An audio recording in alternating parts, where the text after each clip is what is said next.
পুত্ৰ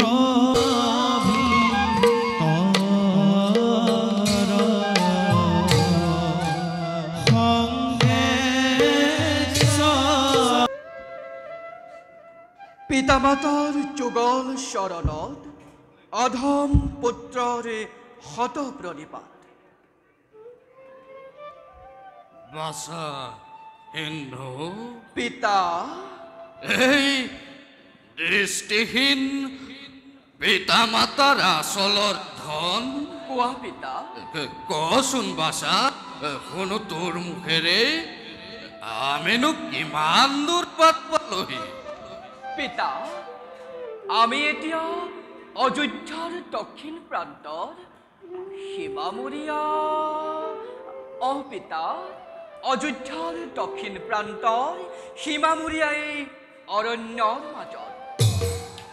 বাছা সিন্ধু, আই তই আমাৰ জীৱনৰ একমাত্ৰ সম্বল। হাই মাতৃ হৈ নেদেখিলো নিজ সন্তানৰ মুখ। কেনেকলি অ' বাছা? মই তোমাৰ কাষতে আছো আই। আচোন কাষ চাপিয়া। হাই বাছা,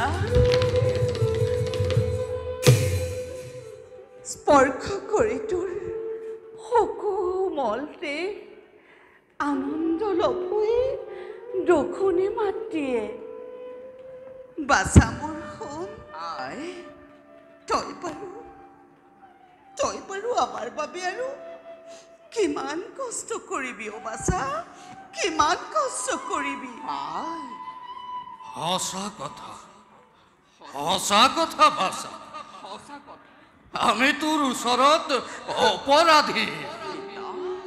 আমি তোৰ গলগ্ৰ হৈ তোক যে কিমান কষ্ট দিছো বাসা, কিমান